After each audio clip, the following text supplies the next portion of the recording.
ప్రార్థన చేసుకుని దేవుని సహాయాన్ని కోరి వాక్య భాగంలోకి వెళ్దాం. మహోన్నతుడ, మహిమగల దేవ, కృపగల కన్న తండ్రి, నీ పరిశుద్ధమైన శ్రేష్టమైన నామానికి కృతజ్ఞత స్తుతి స్తోత్రాలు చెల్లిస్తున్నామయ్యా. ఇంతవరకు నాయన తండ్రి నీ కృపను మమ్మల్ని బలపరిచి భద్రపరిచి కాచి కాపాడి అయ్యా తండ్రి. ఇదిగో నాయన తండ్రి నీ కృప ద్వారా మమ్మల్ని బలపరిచావు, సజీవులుగా ఉంచావు తండ్రి, ఆరోగ్యంగా ఉంచావు, ప్రయాణంలో తోడుగుండి మా పనుల్లో కూడా తోడుగుండి సమస్త విధంలో తండ్రి మాకు మేలు చేస్తూ తండ్రి నడిపిస్తున్న విధానం బట్టి మా ప్రభు రక్షకుడైన యేసుక్రీస్తు వారి శ్రేష్టమైన నామంలో నీ పాద సన్నిధికి తండ్రి కృతజ్ఞత స్తుతి స్తోత్రాలు చెల్లిస్తాం నాయన తండ్రి. ఇంతవరకు తండ్రి నేను పాటల ద్వారా మహిమపరిచి ఘనపరిచి కీర్తించాం నాయన. మా జీవితాలకు తండ్రి అవసరమైన మాటల ద్వారా తండ్రి మమ్మల్ని హృదయాలను తండ్రి తృప్తిపరచండి, బలపరచండి, ఆత్మీయంగా తండ్రి నిలబెట్టండి కోరుతున్నాం తండ్రి. వాక్యంలో తండ్రి చెప్పబడుతున్న మాటలు తండ్రి మా జీవితాలకు తండ్రి సరిపోల్చుకుంటూ తండ్రి సరి చేసుకుంటూ నీ వాక్యంలో తండ్రి ఎదుగుడుకు కృప చూపించమని కోరుతున్నాం తండ్రి. నాయన నా దేవా తండ్రి, ఇదిగో నేను తండ్రి చెప్తున్నాను తండ్రి, నా సొంత బుద్ధిని సొంత జ్ఞానమును ఆధారం చేసుకుని నీ గ్రంథంలో ఉన్న మాటలు కలిపి చేరపక తండ్రి నీ గ్రంథానుసారమైన వాక్య వివరణ తండ్రి చేయుటకు తండ్రి పరిశుద్ధాత్మ సహాయ శక్తిని అనుగ్రహించమని కోరుతూ ఈ ప్రార్థన మా ప్రభు రక్షకుడు నీ ప్రియకుమారుడని యేసుక్రీస్తు వారి పేట అడిగి పెడుతున్నాం తండ్రి, ఆమేన్. చేరి వచ్చిన మీ అందరికీ మన ప్రభు రక్షకుడైన యేసుక్రీస్తు వారి పేరట నా యొక్క హృదయపూర్వకమైన వందనాలు చెల్లిస్తున్నాను. ఇక్కడ లేని అయ్యగారికి కూడా నా హృదయపూర్వకమైన వందనాలు చెల్లిస్తున్నాను. అలాగే సంఘ పెద్దలకు, సంఘ సభ్యులకు, చిన్నపిల్లలకు, పెద్దలకు అందరికీ ప్రభు అయిన యేసుక్రీస్తు వారి పేట హృదయపూర్వకమైన నా వందనాలు చెల్లిస్తూ ఈరోజు వాక్య భాగంలోనికి వెళ్తున్నాం. ప్రియులారా, మనందరికీ తెలుసు మనము లెంట్ డేస్ శ్రమ దినాలు అనే పాటించే ఒక క్రమంలో ఈ 40 రోజుల ధ్యాన కూడికలో ఉన్నాం కదా.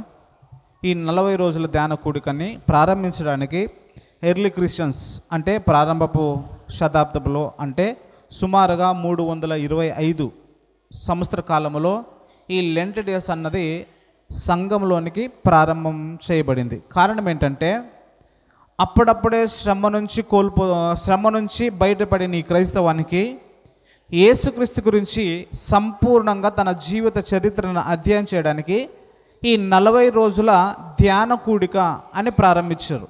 ఈ లెంట్ డేస్ అనే దానికి మనం కొంచెం బైబిల్ మీద ఆధారం పడి చేస్తే బాగుంటుందని యేసుక్రీస్తు వారి యొక్క 40 రోజులు ఉపవాసం ఉన్నాడు అనే ఒక మత్తయి గారు రాసిన సువార్తలోను చెప్పబడిన లేఖనాన్ని ఆధారం చేసుకుని ఆ ప్రారంభ క్రైస్తవులు పెద్దలు పోప్స్, బిషప్స్లు వాళ్ళందరూ చేసి నైజియా కౌన్సిలింగ్ అనే కౌన్సిల్లో సుమారుగా క్రీస్తు శకము 325లో ఈ లెంట్ డేస్ అన్నది ప్రారంభం చేయబడింది. కారణం ఏంటంటే, ఉద్దేశం ఏంటంటే, ఈ లెంట్ డేస్ ప్రారంభించడానికి గల ముఖ్యమైన కారణం ఏంటంటే ప్రజలందరికీ యేసుక్రీస్తు వారి యొక్క జీవితము అధ్యయనం చేయాలి. ప్రతి సంవత్సరము యేసుక్రీస్తు గురించిన జ్ఞానము, యేసుక్రీస్తు గురించిన అవగాహన ప్రారంభం చేయాలి. వారికి దేవుని గురించిన జ్ఞానమును బోధించాలి అని చేయడానికి ఈ లెంట్ డేస్ అన్న పద్ధతిని పెద్దలు సంఘంలోనికి ప్రవేశపెట్టారు. అయితే ఈ పద్ధతిని, ఈ ఉద్దేశాన్ని ఏం చేశారంటే క్రమక్రమంగా పాటిస్తూ ఏం చేశారంటే దీనిలోనికి కొన్ని అన్య ఆచారాలు కూడా వచ్చాయి. ప్రియులారా, ఆ అన్యాచారాలు ఏంటో ఇప్పుడు చెప్పదలుచట్లేదు. కానీ ఈ లెంట్ డేస్ గల ముఖ్య ఉద్దేశం ఏంటి అని అంటే దేవుని యొక్క జ్ఞానమును, యేసుక్రీస్తు యొక్క జీవిత చరిత్రని అధ్యయనం చేసుకుని మరింతగా ఆత్మీయంగా దేవునికి దగ్గరగా అవ్వటకే ఒక ముఖ్యమైన బలమైన ఉద్దేశంతోనే ఈ లెంట్ డేస్ అన్నది పెద్దలు ప్రారంభించారు. అయితే ఈ లెంట్ డేస్ ఆచరిస్తున్న ఈ తరములో ఈ ప్రపంచవ్యాప్తంగా అనేకమైన పెద్ద పెద్ద సంస్థలు కలిగిన సంఘంలో మెయిన్లైన్ చర్చ్లో ఇవి పాటిస్తూ ఉంటారు. అందులో మన సంఘముకున ఒకటి. ఈ లెంట్ డేస్ కారణం ఏంటంటే యేసుక్రీస్తు వారి యొక్క జీవిత విధానాన్ని తెలుసుకోవడానికే గల ముఖ్యమైన కారణమై ఉంది. అయితే ఈ లెంట్ డేస్ శ్రమ దినాల కాలంలో మనము యేసుక్రీస్తు గురించి ఒక ధ్యాన కూడికలో ఉన్నాం కనుక ఈరోజు మనం ఒక చిన్న అంశం పెట్టుకుని ఈ చిన్న అంశం పెట్టుకుని దేవుని గురించి ఒక అధ్యయనం చేసుకోవడానికి ప్రారంభించుకున్నాం. ప్రియులారా, ఏమిటి అంటే ఈరోజు చెప్పబడుతున్న అంశం ఏంటంటే ఈ లెంట్ డేస్కి సంబంధించిన ఒక సందర్భం ఉంటుంది, లేక ఒక పద్ధతి ఉంటుంది. ఈరోజు ఎన్నుకున్న అంశం ఏంటంటే దేవుని యొద్ద నుండి మనుషులకు పిలుపు. అర్థమవుతుందా ప్రియులరా? దేవుని యొద్ద నుండి మనుషులకు పిలుపు అనే ఈ అంశంలో ఒక చిన్న పాయింట్ ఎన్నుకొని ఈరోజు చెప్పడం జరుగుతుంది. ఆ పాయింట్ ఏంటంటే, దేవుని యొద్ద నుండి మనుషులకు పిలుపు అనే ఈ భాగంలో కొన్ని భాగాలు ఉంటాయి. ఈ మొదటి భాగంలో ఏముందంటే, దేవుని యొద్ద నుండి మనుషులకి పిలుపు అంటే ఈ మొదటి భాగంలో ఏంటంటే పాప విమోచన కొరకు పిలుపు. అర్థమవుతుందా ప్రియులారా? ఈరోజు చెప్పబడుతున్న అంశం ఏంటంటే పాప విమోచన కొరకు పిలుపు. ఈ పాప విమోచన కొరకు పిలుపు అని అంటే, ఈ పాప విమోచన కొరకు పిలుపు మనకు అర్థం కావాలంటే మనిషి యొక్క స్వభావం ఏంటి అనేది మనకు ముఖ్యంగా అర్థం చేసుకోవాల్సి ప్రియులారా. ఈ పాపము గురించిన అవగాహన ఎప్పుడు వస్తుందంటే, మనిషిని గురించిన, మనిషి యొక్క లక్షణాల గురించిన, మనిషి యొక్క స్వభావం గురించిన, మనిషి యొక్క క్రియల గురించి మనం తెలుసుకున్న తర్వాత పాపం యొక్క విమోచన అవసరమా లేదన్నది మనకి అర్థమవుతుంది ప్రియులారా. అయితే మనిషి యొక్క క్రియలు ఎలా ఉన్నాయి, మనిషి యొక్క స్వభావం ఎలా ఉందని గ్రంథకర్త ఇలా వర్ణిస్తూ రాస్తున్నాడు. మనిషి యొక్క నైజం ఏంటి అని రాస్తూ రోమీలకు రాసిన పత్రిక, అపోస్తులైన పౌలు గారు రోమీలకు రాసిన పత్రిక 3వ అధ్యాయం నుంచి ఇక మనిషి యొక్క స్వభావం ఎలాంటిదని గ్రంథకర్త ఇక్కడ సెలవిస్తున్న ప్రియులారా. దయచేసి చదువుదాం. రోమీలకు రాసిన పత్రిక 3వ అధ్యాయం 11 నుంచి కంటిన్యూ చదువుకుందాం. నీతిమంతుడు లేడు, ఒక్కడును లేడు, గ్రహించువాడెవడును లేడు, దేవునిని వెతుకువాడు లేడు, అందరూ త్రోవ తప్పి ఏకముగా పనికి మాలిన వారేరి, మేలు చేయవాడు లేడు, ఒక్కడైనను లేడు. వారి గొంతుగా తెరిచిన సమాధి, తమ నాలుకతో మోసము చేయుదురు. వారి పెదవుల క్రింద వాళ్ళ పెదవుల క్రింద సర్ప విషయం ఉన్నది. వారి నోట నుండా శపించుటయు పగయు ఉన్నది. రక్తము చిందించుటకు వారి పాదములు పరుగెత్తుచున్నవి. నాశనముకు కష్టమును వారి మార్గంలో ఉన్నవి. శాంతి మార్గము వారు ఎరుగరు. వారి కన్నుల ఎదుట దేవుని భయము లేదు అని గ్రంథకర్త ఇక్కడ సెలవుస్తున్న ప్రియులారా. ఏముందంట మనిషి యొక్క స్వభావం ఎలా ఉంది అంటే, నీతిమంతుడు లేడు, ఒక్కడును లేడు. ఈ ప్రపంచంలో పాపం చేయకుండా ఏ మనిషిని లేడు. మనిషి బ్రతుకుతున్న ప్రతి ఒక్క మనిషి ఒకానొక సందర్భంలో ఒకానొక దశకు వచ్చిన తర్వాత పాపం అనే ఒక విషయంలోనూ, పాపం అనే ఒక కుష్ఠ రోగంలో మనిషి బ్రతుకుతుంటే, ఆ మనిషి యొక్క నైజం, మనిషి యొక్క స్వభావం ఎలా ఉంటుందంటే, నీతిగా బ్రతకాలని, దేవుడు నన్ను చూస్తాడని, దేవుడు ఉన్నాడని, దేవుడు నా క్రియలను బట్టి సాక్ష్యం ఇస్తాడని, దేవుడు నా క్రియలను బట్టి శిక్షణ ఇస్తాడని భయం లేకుండా, భయం విడిచి ఏం చేశారంట, పాపం చేయడానికి మనుషులు పూనుకున్నారంట ప్రియులారా. ఏం చేశారంట మళ్ళీ చదువుదాం. నీతిమంతుడు లేడు, ఒక్కడును లేడు, గ్రహించువాడు లేడు, దేవుని వెతుకువాడు లేడు. అందరూ త్రోవ తప్పి ఏకముగా పనికి మాలిన వారైరి అని బైబిల్ సెలవిస్తుంది ప్రియులారా. మనుషుల యొక్క స్వభావం ఎలాంటిదంటే, అందరూ ఏం చేస్తున్నారంటే తమ సొంత మార్గంలో సొంత త్రోవను సిద్ధపరచుకుంటూ దేవుని వెతకవారు కానీ, దేవుని గురించి ఆలోచన చేసేవారు కానీ, దేవుని కొరకు బ్రతకాలని కానీ సంపూర్ణంగా మనిషిపై ఏం చేస్తారంటే, దేవుని దృష్టిలో మనుషులందరూ పనికి మాలిన వారుగా బ్రతుకుతున్నారు ప్రియులారా. ఎందుకు పనికి మాలినంగా బ్రతుకుతున్నారంటే, పాపములు ఎందేవారో ఆనందాన్ని వెతుకుతున్నారు, పాపము ఎందేవారి సంతోషాన్ని వెతుకుతున్నారు, పాపం ఎందేవారి జీవితాన్ని కొనసాగించడానికి మనుషులు ప్రయాసపడుతున్నారు తప్ప, ఆ పాపం వల్ల నాకు మరణం అనేది సంభవిస్తుంది, అది రెండవ మరణము, ఆ మరణం ద్వారా నేను మరణం పొందుకుంటే నిత్యనాశనానికి వెళ్తానన్న వాస్తవం ప్రతి ఒక్కరికి తెలిసినా కూడా దానిని అంగీకరించుకునే స్థితిలో మనిషి లేడు ప్రియులారా. అర్థమవుతుందా ప్రియులారా? మనిషి యొక్క స్వభావం ఏంటంటే, పాపం చేస్తానన్న జ్ఞానం ఉంది, పాపం చేస్తానన్న ఆలోచన ఉంది, కానీ దాని వలన దేవుడు అన్న శిక్ష ఇస్తాడనే ఆ అవగాహన మాత్రం మనిషికి ఉంది, కానీ ఆ భయం మాత్రమే లేదు ప్రియులారా. మనిషి ఏం చేశాడంటే, భయం విడిచి పాపం చేసుకోవడానికి మనిషి పూనుకున్నాడట. కంటిన్యూ అలాగే చేసుకుందాం. వారి గొంతుక తెరచిన సమాధి, తమ నాలుకతో మోసం చేదురు. వారి పెదవుల కింద సర్ప విషయం ఉన్నది. మనిషి యొక్క స్వభావం ఎలా ఉంటుందంట, వారి గొంతుక తెరిచిన సమాధి. తెరిచిన సమాధి అంటే ఎట్లుంటుందంటే, ఆ గొంతులో ఎప్పుడు చూసినా కుళ్ళు, కుతంత్రాలు, విషము, పనికిరాని వస్తువులు ఎక్కడ ఉంటాయి, పనికిరాని ఒక ఎక్కడ ఉంటుందంటే సమాధిలో ఉంటుంది. ఆ మనిషి యొక్క గొంతుక తెరిచిన సమాధి వల్ల ఉంది. అలాగే కంటిన్యూగా, మనిషి యొక్క గొంతుక తెరిచిన సమాధి తమ నాలుకతో మోసం చేయదు. మనిషి యొక్క స్వభావం ఏంటంటే మనిషిని ఎలా మోసం చేయాలని చెప్పడమే ఇప్పుడున్న నేటి సమాజానికి ఒక జ్ఞానవంతుడిగా కనపడుతున్న ప్రియుల.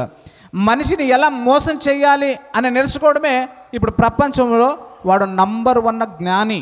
అర్థమవుతుంది ప్రియులరా? ఒక మనిషిని ఎలా ఈజీగా మోసం చేస్తాడనంటే వానికి మించిన జ్ఞానవంతుడు ఎవరు లేరని ప్రపంచం ముద్రేస్తుంది. అయితే అది బైబిల్ ఏం చెప్తుందంటే ప్రతి వాని మనసు ఎలా ఉంటుందంటే ఎదుటి వాడిని మోసం చేయాలనే ఆ మనసు తప్పని కనపడుతుంది. మోసం చేసే మనసు దేవునికి అసహ్యం అనేది, హేయం అనేది అని సామెతల గ్రంథం కనపడుతుంది ప్రియులారా. మోసం చేసే మనసు దేవునికి అసహ్యం అనేది, హేయం అనేది చెప్తే ఇప్పుడు కాలంలో ప్రపంచంలో ట్రెండింగ్గా ఉన్నది ఏంటంటే మనిషిని మోసం ఎలా చేయాలి అనేది ఒక పెద్ద అంశంగా, పెద్ద సబ్జెక్టుగా మాట్లాడుతున్నారు. మనిషిని ఈజీగా మోసం చేయడమే ఒక పెద్ద జ్ఞానవంతుడిగా లక్షణంగా ప్రపంచం గుర్తిస్తుంది. అయితే బైబిల్ ఏం చెప్తుందంటే మోసం చేయట దేవుని దృష్టికి హేయము, మోసం చేయట దేవుని దృష్టికి ఘోరము లేక అసహ్యం అని చెప్తుంది. నెక్స్ట్ అలాగే కింద చదివితే వారి పెదవుల కింద విషం ఉన్నది, సర్ప విషం ఉందంట. మనిషి యొక్క పెదవుల కింద విష సర్పం ఉన్నది. ఎలా విష సర్పం అంటే ఒక మనిషిని ఎప్పుడు చూడి ఒక మనిషిని మేలు చేయడము లేక మనిషి కొరకు మేలుగా ఆలోచన చేయడము ఎవ్వరూ ఇష్టపడము. ఎలాంటి ఒక మనిషి ఎలాగైతే నాశనం కావాలి, ఎలాగైతే నాశనం చెయ్యాలి, ఎలాగైతే మోసం చెయ్యాలి, ఎలాగైతే మనుషుల్ని చిక్కులో పెట్టాలి, ఎలాగైతే మనిషిని తొక్కి వేయాలి అనే ఆలోచన ప్రతి ఒక్క మనిషిలో ఉంది. కూర్చున్న మనకొక్కరికే కాదు ప్రియులారా, ప్రపంచంలో ఉన్న కోట్ల మంది ప్రపంచంలో బ్రతుకుతారు ప్రతి ఒక్క మనిషి మనస్తత్వం ఎలాంటిదంటే విషం ఉంది. ఏంటంటే నాకన్నా ఎవరు బాగా బతకూడదు, నాకన్నా ఎవరు గొప్పగా బతకూడదు, నాకన్నా ఎవరు ఉన్నతంగా ఉండకూడదు, నాకన్నా ఎవరైనా మంచిగా ఎదిగితే ఓర్వలేని తరము. విషం అన్నది మనిషి యొక్క నైజం అని ఉంది. నెక్స్ట్ అలాగే కంటిన్యూ చెప్తే వారి నోటి నిండా శపించుటయు పగయు ఇన్ని ఉన్నది అంట. మనిషి యొక్క స్వభావములు ఏమన్నదంటే శపించటము, పగ అని ఉందట. శపించడం అంటే మనకు అర్థమయ్యే భాషలో చెప్తా. శపించడం అంటే ఎవరైనా మనకి ఏదైనా అన్యాయం చేశారనుకోండి, ఎవరైనా మనకి ఏదైనా మోసం చేశారని మనం ఏం మాట్లాడతాం? పర్లేదు, నాకు మోసం చేశాడా, మంచిగా బతుకు, దేవుడు నిన్ను ఆశీర్వదించిన అని అంటామా? నీ కాలు బడి ఫోను, నీ చెయ్యి బడి ఫోను, నీ గొంతు బడి ఫోను, నీకు ఏదైనా రోగం వచ్చి పడిపోయింది బాగుండే, ఇలాంటి శపనలు పెడతామా లేదా? దేవుడే చెప్తుండ మనిషి యొక్క నైజం ఎలాంటిదంటే శపించుతారు మనుషులు. ఏం చేస్తారంటే నేను చూద్దాం, మళ్ళీ చదువుకుందాం. వారి నోటు నుండా శపించుటయు పగయై ఉన్నది. మనిషి యొక్క నాశనానికి, మనిషి యొక్క పతనానికి సాటి మనిషి కోరుకుంటాడు తప్ప ఆ సాటి మనిషికి మోసం చేసినా కూడా లేక సాటి మనిషి మోసం అనుభవించినా కూడా ఆ మోసం చేసిన వ్యక్తి దేవుడు దీవించిన కానీ, ఆ మోసం చేసిన వ్యక్తిని దేవుడు చూసుకోని కానీ, ఆ మోసం చేసిన వ్యక్తి దేవుడు వారికి మేలు కలుగజేయను కానీ అని మనుషులు ఎవ్వరూ కూడా అనుకోం ప్రియులారా. ఎందుకు అంటే మనిషి యొక్క నైజమే ఎదుటివాడిని మోసం చేయడము, ఎదుటివానికి అన్యాయం చేయడము, ఎదుటివాడిని కించపరడము ఒక మనిషి యొక్క నైజమే ఉంది ప్రియులారా. ఇలా ఎలాగంటే విషయం ఎలా ఉందంటే నెక్స్ట్ కంటిన్యూ కలిసి చూద్దాం. అలాగే నెక్స్ట్ రక్తము చిందించుటకు వారి పాదములు పరిగెత్తుచున్నవి. ఇప్పుడు ఒక కానూన్లు చాలా స్ట్రిక్ట్ అయ్యేమో కానీ ఒకవేళ మనిషి కూడా చట్టంలో కూడా బ్రతకలేకపోతే ఎదుటి మనిషిని చంపడానికి కూడా ఆ మనిషి యొక్క పగ చల్లారదు ప్రియులారా. ఉదాహరణకి మన అర్థం కావాలంటే ఒక మనిషి ఇద్దరు సహోదరుల్ని ఒకరిని ఎవరో ఒక గొప్పగా ఒప్పుకొని ఒక మనిషిని తక్కువగా చూస్తే ఆ తక్కువగా చూసిన ఆ మనిషిని ఏం చేస్తారంటే సొంత అన్నైనా తమ్ముడైనా కూడా చంపడానికి కూడా ఎదగలేరు. మనకు ఉదాహరణకి ఇక్కడ ఉంది బైబిల్ గ్రంథంలో కయ్యేని ఏబేల్ గారి సందర్భం మనకు కనపడితే, కయ్యేని ఏబేల్ గారి సందర్భం ఏముంది? ఏబేల్ గారిని దేవుడు మెచ్చుకుంటే కయ్యేని గారు ఏం చేశారు ప్రియులరా? సొంత తమ్ముని రక్తమనే రుచి చూశాడు కదా. మనిషి యొక్క స్వభావం ఎలాంటిదంటే ఒకరు ఎవరైనా మనల్ని పొగిడారనుకోండి, మనల్ని ఎవరైనా ఒకరైనా మెచ్చుకున్నారనుకోండి, ఆటోమేటిక్గా మనకి ఇప్పుడు కానూన్లు చాలా స్ట్రిక్ట్గా ఉన్నాయి కనుక మనం కంట్రోల్లో ఉన్నాం తప్ప ఆ కానూనే లేకపోతే అప్పటికప్పుడే ఆ మనిషిని నరికేసేవారమో, అప్పటికప్పుడే మనిషిని చంపేసేవారమో, లేక అప్పటికప్పుడే మనిషి మీద పగ తీర్చుకునే వారంగా ఉంటాం ప్రియులారా. ఎందుకనంటే మనిషి యొక్క స్వభావము ఆదాం గారు మొదలుకొని కయ్యేను గారు మొదలుకొని ఆ దుష్ట స్వభావం అయితే మనుషులలో సంతరించుకుంటూ పోతుంది. ఎలా సంతరించుకుంటూ పోతుందంటే ఆ మనిషిని ఒక పాపంలో లేక ఆ మనిషి యొక్క స్థితిని ఓర్వలేక ఏం చేస్తారంటే రక్తం చూడకుండా మనిషికి మేలు చేసేవాడు ఎవరు లేరంట. చదువుదాం అంటే 13 వచ్చిన వారి గొంతుక తెరిచిన సమాధి తమ నాలుకతో మోసం చేదురు, వారి పెదవుల క్రింద విష సర్పం ఉన్నది. నెక్స్ట్ 19 చెప్తాను పిల్లరా. ప్రతి వాని నోరు మోయబడినట్లు సర్వలోకము దేవుని శిక్షకు పాత్రగునట్లు ధర్మశాస్త్రం చెప్పుచున్న వాటన్నిటినీ ధర్మశాస్త్రముకు లోనైన వారితో చెప్పుచున్నదని చెప్పారు. ఏం చేస్తుందంటే సర్వలోకం కూడా దేవుని దృష్టి శిక్షకు పాత్రలుగా ఉన్నారంట. మనిషి యొక్క స్వభావం ఇంకా ఎలా ఉందంటే యెషయా గారు వివరణ చేస్తారు 1వ అధ్యాయంలో. ఏముంటుందంటే మనిషి యొక్క నైజం ఎలా ఉంటుందంటే అరికాల మొదలుకొని నడినెత్తి వరకు కుష్టి అనే వ్యాధి కలిగిన వాడు. చూద్దాం ఆ మాట చదువుకుందాం. యెషయా గారు రాసిన గ్రంథము 1వ అధ్యాయం స్పీడ్గా చదువుదాం, సమయం అవుతుంది. 1వ అధ్యాయం 2 నుంచి చదువుకుందాం. యెహోవా మాట్లాడుచున్నాడు, ఆకాశమా ఆలకించుము, భూమి చెవియగ్గుము. నేను పిల్లల్ని పెంచి గొప్పవారిని చేసి తిని వారు నా మీద తిరగబడి ఉన్నారు. ఎద్దు తన కామాంధను ఎరుగును, గాడిద సొంతవాని దొడ్డి తెలుసుకును. ఇశ్రాయేలుకు తెలివి లేదు, నా జనులు యోచింపరు. పాపిష్టి జనమా, దోషభరితమైన ప్రజలారా, దుష్ట సంతానమా, చెరుపు చేయు పిల్లులారా, మీకు శ్రమ. వారు యెహోవాను విసర్జించి ఉన్నారు, ఇశ్రాయేలు యొక్క పరిశుద్ధ దేవుని దూషింతురు, ఆయనను విడిచి తొలగిపోయి ఉన్నారు. నిత్యము తిరుగుబాటు చేయుచు మీరేలా ఇంకను కొట్టబడుదురు. ప్రతి వాడు నడినెత్తిని వ్యాధి కలిగి ఉన్నాడు, ప్రతి వాని గుండె బలహీనమయ్యను. అరికాలు మొదలుకొని తల వరకు స్వస్థత కొంచెమైనా లేదు. ఎక్కడ చూచిన గాయములు దెబ్బలు పచ్చి పుండ్లు అవి పిండబడలేదు, కట్టబడలేదు, తైలంతో మెత్తన చేయబడలేదు అని ఇక్కడ ఒక మనిషి యొక్క నైజం, మనిషి యొక్క స్వభావం, మనిషి యొక్క నేచర్ ఇక్కడ గ్రంథకర్త వివరణ చేస్తారు. ఏం చేస్తానంట ప్రతి వాని నడినెత్తి మొదలుకొని అరికాల వరకు ఏమైందంట వ్యాధి, పాపం అనే వ్యాధి కలిగి ప్రతి వాని గుండె బలహీనంగా ఉందంట ప్రియులారా. అయితే ఈ మనిషి యొక్క ఇలాంటి క్రూరమైన ఈ స్వభావం కలిగిన ఈ మనిషి దేవుని దృష్టికి శిక్షకు పాత్రలుగా ఉన్న ఈ మనిషికి ఏం చేయాలి, ఇలాంటి ఘోరంగా బ్రతుకుతున్న ఈ మనిషికి ఏం చేయాలి అని దేవుడు ఆలోచన చేస్తే అప్పుడు ఒక సంకల్పంలో దేవుని యొక్క సంకల్పం భాగం ఏంటంటే మనుషుల యొక్క పాపము నుండి విమోచన జరగాలి, మనిషి యొక్క స్వభావము నుంచి నూతన స్వభావానికి మార్చుకోవాలి. అలా మార్చుకోవాలంటే ఏం చేయాలి, మనిషి యొక్క స్వభావాన్ని మార్చుకోవాలంటే ఏం చేయాలంటే యోహాను గారు రాసిన పత్రిక యోహాను గారు రాసిన మొదటి పత్రిక 1వ అధ్యాయం 7వ వచనంలో ఇలా ఉంటుంది. యోహాను గారు రాసిన పత్రిక 1వ అధ్యాయం 7వ వచనం. అయితే ఆయన వెలుగులో ఉన్న ప్రకారము మీరు వెలుగులో నడిచిన ఎడల మనము అన్యోన్య సహవాసం గలవారమై ఉందుము. అప్పుడు ఆయన కుమారుడనే యేసు రక్తము ప్రతి పాపము నుండి మనలను పవిత్రులుగా చేయును అని ఇక్కడ గ్రంథంలో సెలవుస్తుంది ప్రియులారా. ఏం చేస్తుందంట దేవుడు వెలుగై ఉన్నాడంట, ఆయన వెలుగులో ఉన్న ప్రకారము ఆయన సంబంధికులను చెబుతున్న ప్రతి ఒక్క మనిషి ఏం చేయాలంటే వెలుగు సంబంధిగా బ్రతకాలి. ఆ వెలుగు సంబంధిగా బ్రతకాలంటే మనిషి ఏం చేయాలంటే దేవుని కుమారుడైన ప్రభుని యేసుక్రీస్తు వారి రక్తము వలన ప్రతి పాపములు కడిగి వేస్తున్న వాస్తవాన్ని తెలుసుకోవడమే కాకుండా అంగీకరించి ఉండాలి ప్రియులారా. అర్థమవుతుందా ప్రియులారా?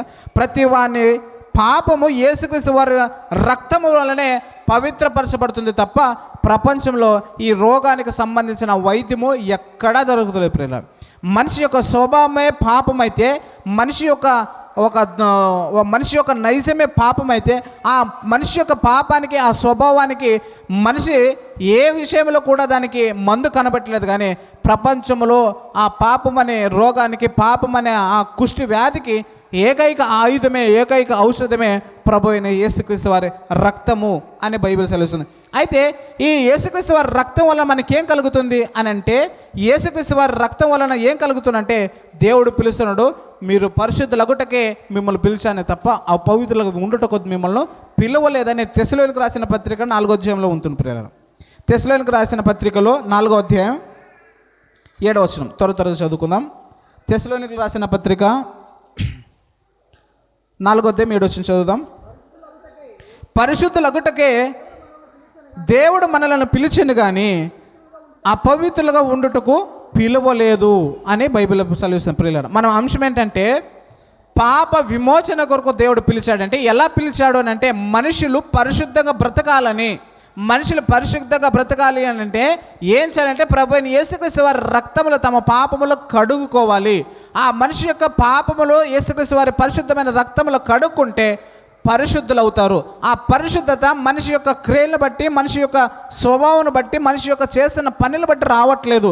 కేవలము యేసుక్రీస్తు అనుగ్రహిస్తున్న ఉచితమైన కృపదారే మనకు రక్షణ అనుగ్రహించబడుతుంది తప్ప మనిషి యొక్క జ్ఞానమును బట్టో, మనిషి యొక్క అతిశయమును బట్టో, మనిషి యొక్క మంచితనమును బట్టో ఈ కృప మనకు దొరకట్లేదని గ్రంథంలో సెలవిస్తుంది. ప్రియులారా, మనిషికి పవిత్రలుగా ఉండటకు దేవుడు పిలిస్తే ఆ పవిత్రత ఎక్కడ దొరుకుతుందంటే ప్రభు అయిన యేసుక్రీస్తు వారి రక్తములోనే దొరుకుతుందని గ్రంథంలో సెలవుస్తుంది.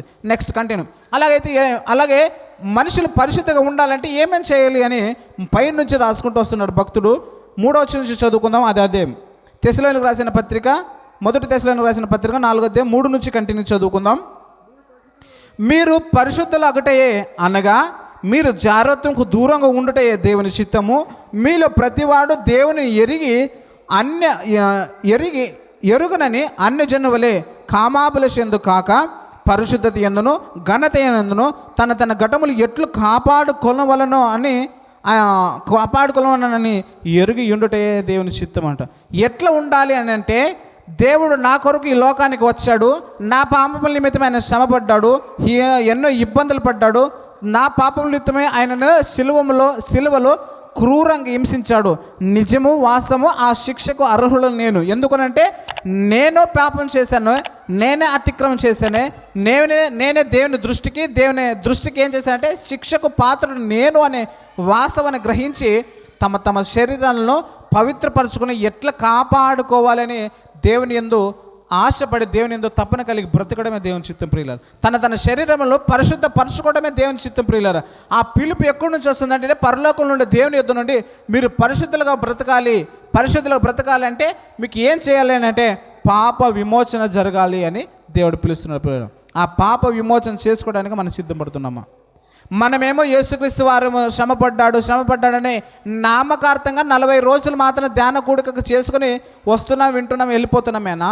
లేదా యేసుక్రీస్తు వారు నిజముగా ఆయన జీవిత చరిత్రను తెలుసుకుని దానిని మన జీవితంలోనికి ఆహ్వానించడానికి మనం ప్రయత్నిస్తున్నాం? ప్రియులారా, ఆలోచన చేయాలి. ప్రియులారా, దేవుని గురించి తెలుసుకుంటే మనకేమో పెద్ద ఒరిగేది ఏం లేదు. ప్రియులారా, దేవుని గురించి తెలుసుకున్నంత మాత్రం మనకు పెద్దగా వచ్చేదేం లేదు, లాభం ఏం లేదు.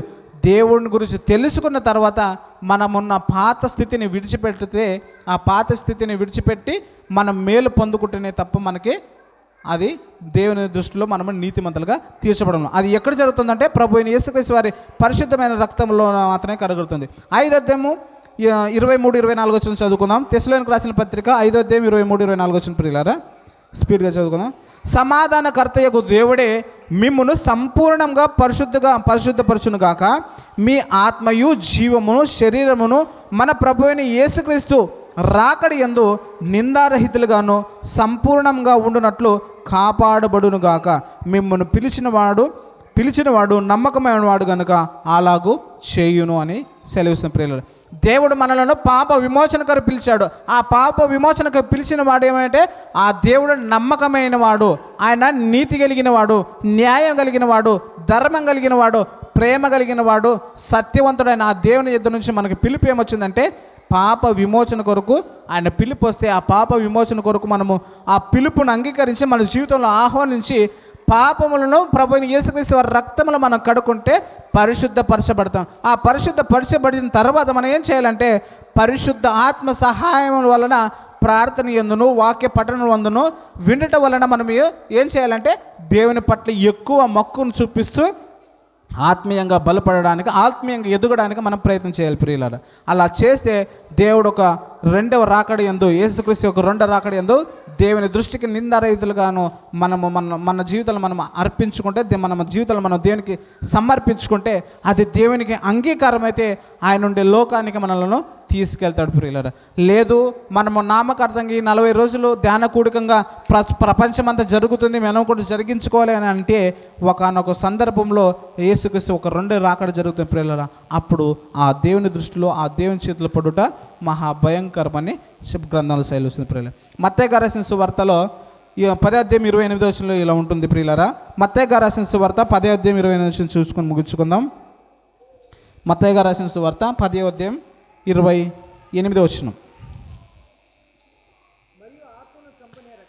మరియు ఆత్మను చంపనేరక దేహమనే చంపు వారికి భయపడుకుడి కానీ ఆత్మను దేహమును కూడా నరకములో నశింపజేయడానికి మిక్కిలి భయపడుడి అని గ్రంథంలో సెలవుస్తుంది ప్రియులారా.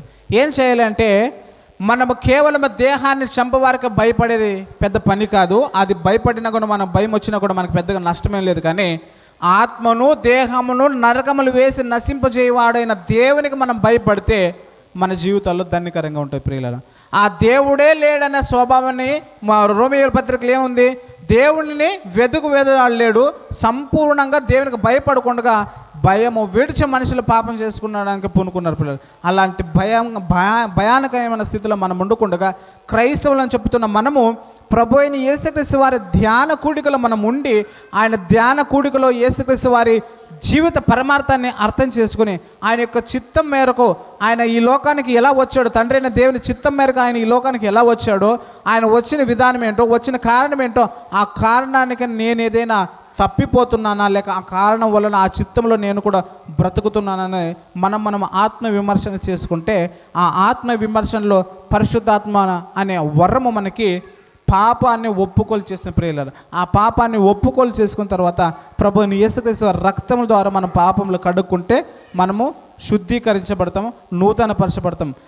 ఆదాము గారి నుంచి వచ్చిన ఆ నీచమైన స్వభావాన్ని తుడిచివేసుకుని దేవుడు అనుగ్రహిస్తున్న నూతన స్వభావం ధరించుకుని ఆయన నుండి లోకానికి చేరేంత వరకు పరిశుద్ధాత్మ సహాయం ద్వారా ఆ నిందారహితాన్ని మనము కొనసాగించాలని, ఆ పరిశుద్ధతను దేవుని మీద ఆధారపడితేనే తప్ప అది జరుగుతుందని వాస్తవాన్ని గ్రహించి దేవుడు ఈ లోకానికి వచ్చిన పరమార్థాన్ని తెలుసుకుని ఆ పరమార్థంలో మనమందరం కూడా రేపు రానున్న యేసుప్రభు రాకడలో మనమందరూ ఎత్తబడే వారంగా ఉండాలని ప్రభుపేట మిమ్మల్ని నన్ను కోరుతూ ఈ నా మాటలు ముగిస్తున్న ప్రియులారా. ఇంతవరకు ఓపికగా విన్న మీ అందరికీ మన ప్రభు రక్షకుడైన యేసుక్రీస్తు వారి పేరట నా యొక్క హృదయపూర్వక వందనాలు చెల్లిస్తూ ఈ సమయాన్ని అధ్యక్షుల గారికి అప్పగిస్తున్నాను.